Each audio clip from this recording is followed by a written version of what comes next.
tell me if I'm pronouncing your name right. It's Alok, I think, is what we have written down here. Please correct me if I'm wrong. Alok from California. Can you hear us? Yeah, I can hear you. Awesome. So, did I get your name right? It's Alok. Alok. Okay. Thank you, Alok. Well, thank you. You are live on Talk Heathen. What's going on, Alok?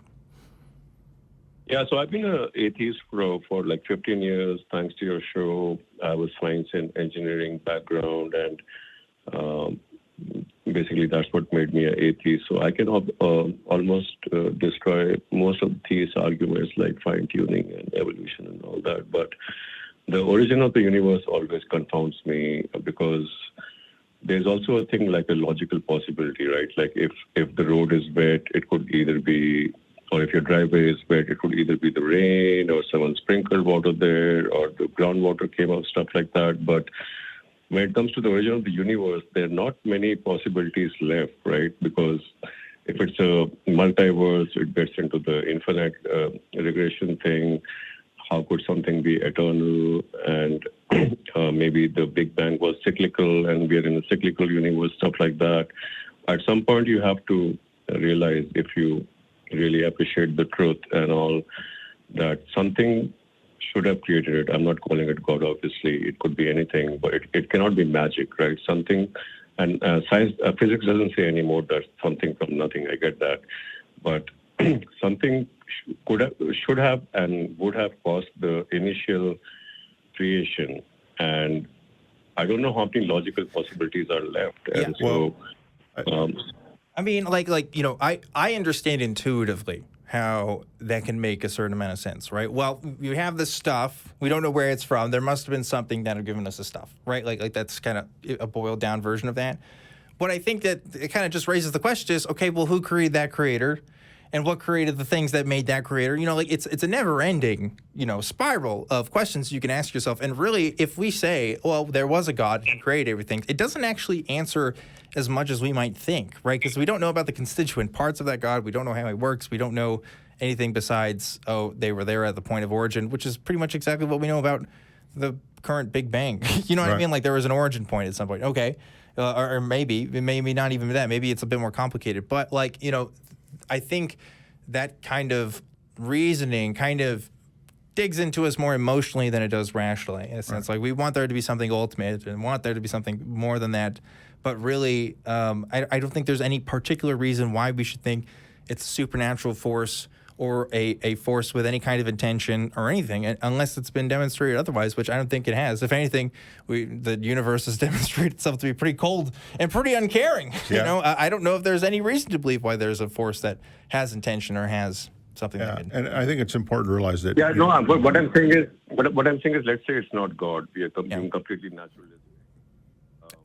That something, whatever it is, had to come from somewhere, right? Yeah. I mean, where does it end? And we can keep saying we don't know, and that's a very, very humble and honest way of answering it. But I'm thinking that do we just not know, or will we never know? That's the question. That's a really good question. We don't even know that, right?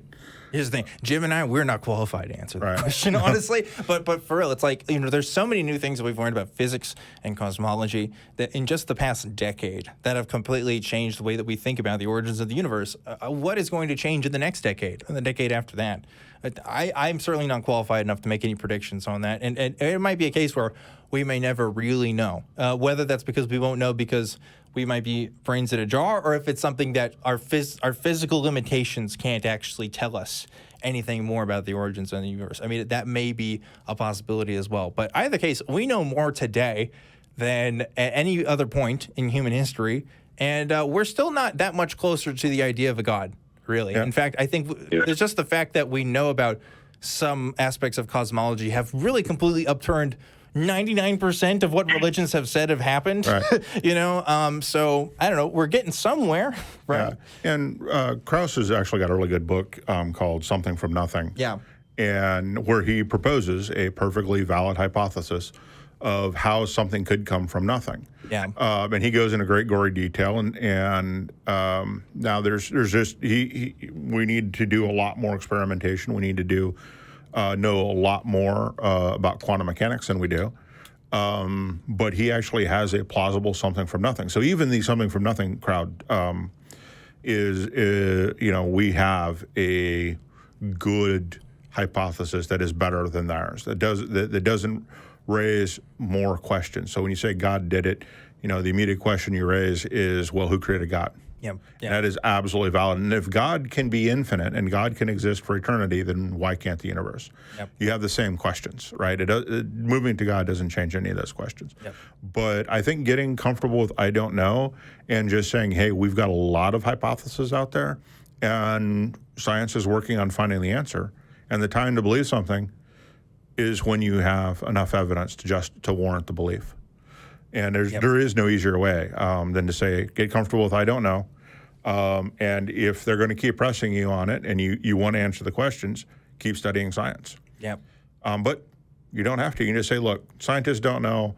It's not something I'm interested in. The origin of the universe does not affect my daily life, and I don't really care. Yeah, and the lack of knowledge is not a defeater, Right. on the atheist position or naturalist position, right? It's not you don't know, you can't answer this. We have an answer. It's called God, because God is not a sufficient answer either. Again, Right. it doesn't actually explain anything more. It just adds another layer to the problem that we haven't solved yet, right? Yep. So I don't know. That's I guess that's our take on this. What do you think, Alok? Yeah, I think, I couldn't care less about convincing a theist. Let's say I'm arguing with a scientist, and I would say that I'm a student of science and logic as well. How many logical possibilities can you think? Yeah. And the bar with the logical possibility is so low. The only thing which are not possible are like a square circle and all that. So how many logical possibilities can you think? And that's where I can't figure it out. And so I agree, we don't know. I'm just worried that we'll be able to know. And I was just trying to challenge you guys to look at the logical possibilities. Mm-hmm. Well, and that's the thing, too. It may not even be a logical possibility in that how we understand logic, right? There's already so many people that have pointed out, hey, quantum mechanics completely, doesn't care about what our traditional means of observing the universe have to say about it. So, it may not be something that we can logically conclude. That's another possibility. And if that's the case, then it's completely outside of our observation. It's completely unknowable. But it doesn't mean theists have the upper hand. It really doesn't. And again, theists, in particular, Christianity, has made very specific predictions and ideas about how the universe works and its origins. There are some who will say, well, these are just metaphors. They're not actually talking about it. But, I beg to differ, actually, on, excluding just the Genesis story. There's tons of passages you could look at, like when the sun stops in the sky or when water turns into wine, all these kinds of things that don't actually line up with a universe that we observe that still don't lend to the interests of Christianity. And again, I'm picking on Christianity because it's what we talk about. But that's true for pretty much most religions that have anything to say about how the universe operates. Right. So anyway, anything else you want to add on that before we let you go here, Alok?